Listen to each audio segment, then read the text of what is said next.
Perkenalkan nama aku Aulia Zara Nurhidayati dengan NIM 113231083 dari Fakultas Psikologi. HIV atau Human Immunodeficiency Virus adalah sebuah virus yang menjangkit manusia yang menyerang sistem kekebalan tubuhnya.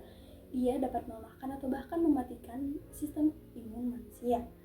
Terdapat 4 tahapan HIV menurut WHO, dan tahapan terakhirnya adalah tahapan AIDS atau penyakit yang kita sebut AIDS atau Acquired Immunodeficiency Syndrome.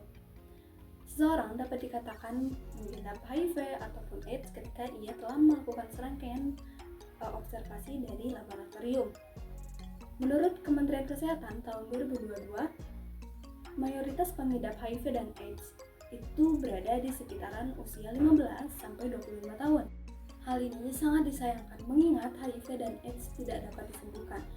Juga, target Indonesia Emas tahun 2045 dapat terancam. Oleh karena itu, kami dari kelompok 7 Kesatria Muda PDB 69 mengusung cara pencegahan HIV dan AIDS melalui media informasi yang dapat dijangkau oleh seluruh kalangan remaja di Indonesia dengan tujuan mencegah khalayak umum terkena HIV dan AIDS melalui edukasi dengan tujuan khusus memberikan ilmu mengenai pencegahan HIV. Yang kedua, menyampaikan materi yang menarik agar mudah dan tetap diingat.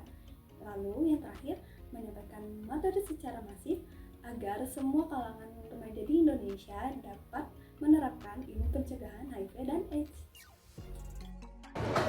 Halo semuanya, perkenalkan aku Hanifah Farana Silwa dengan NIM 111231287 dari Fakultas Kedokteran.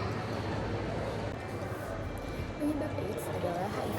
Virus HIV diklasifikasikan menjadi HIV-1 dan HIV-2.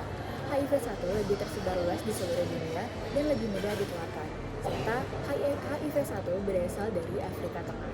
Sedangkan HIV-2, daya infeksi penyebarannya tidak sekuat HIV-1 dan berasal dari Afrika Barat.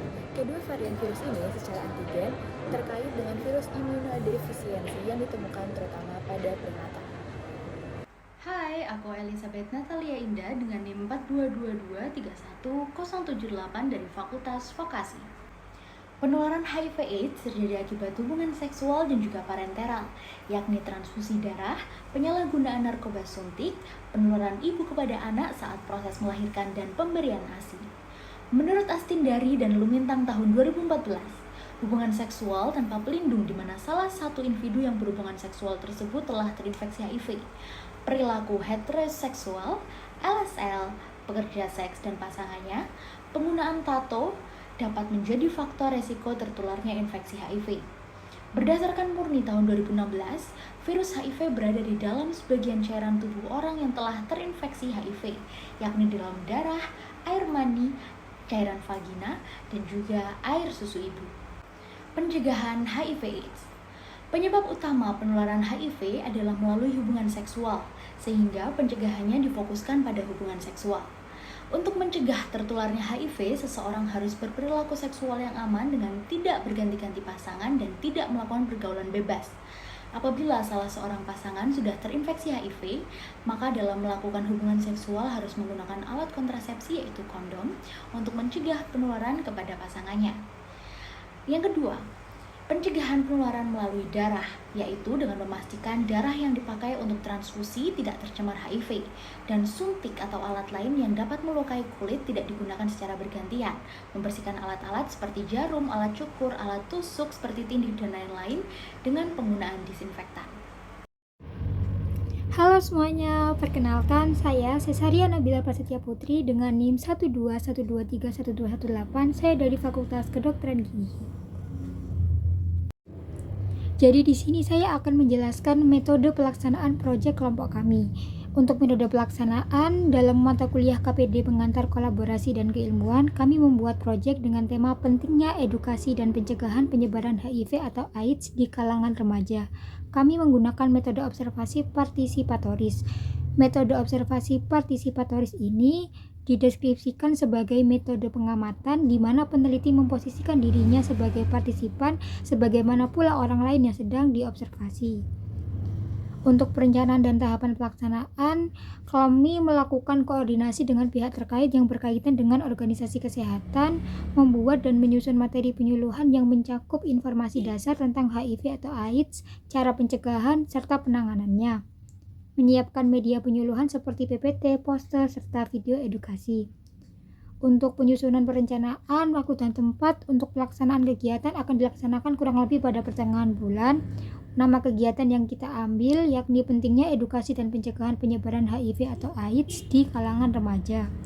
Untuk bentuk kegiatan kelompok kami ini kita ambil berupa penyuluhan disertakan pemaparan materi seputar HIV atau AIDS. Sasaran yang kita tuju yakni remaja dengan rentan usia 12 hingga 21 tahun, penanggung jawab mahasiswa Universitas Airlangga kelompok 7 PDB 69.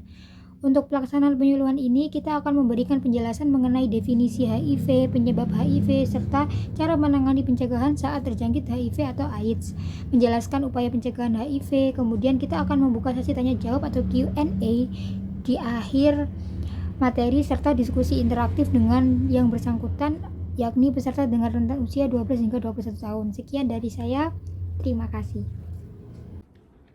Halo, aku Diva Dwi Berenza dari PDB 69 dengan NIM 434231047 dari Fakultas Vokasi Prodi Teknik Informatika. Fenomena penularan penyakit HIV/AIDS pada remaja perlu menjadi perhatian masyarakat Indonesia. Remaja yang merupakan penggerak bangsa Indonesia di masa depan perlu diberikan edukasi khusus mengenai adanya penyakit yang berbahaya dan menular seperti HIV/AIDS. Kelompok kami menaruh perhatian lebih terhadap masalah ini, maka dari itu kelompok kami akan melakukan pembekalan kepada remaja melalui edukasi HIV/AIDS. Edukasi HIV/AIDS pada remaja yang akan dilakukan meliputi pemberian edukasi mengenai bahaya HIV/AIDS, faktor-faktor penyebabnya, cara penularannya, dan cara pencegahannya, serta hal yang harus dilakukan saat terjangkit HIV/AIDS.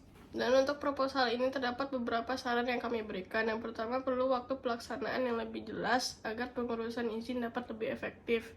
Yang kedua, diperlukan fokus lebih dalam membuat materi penyuluhan agar materi tetap relevan dan menarik perhatian remaja.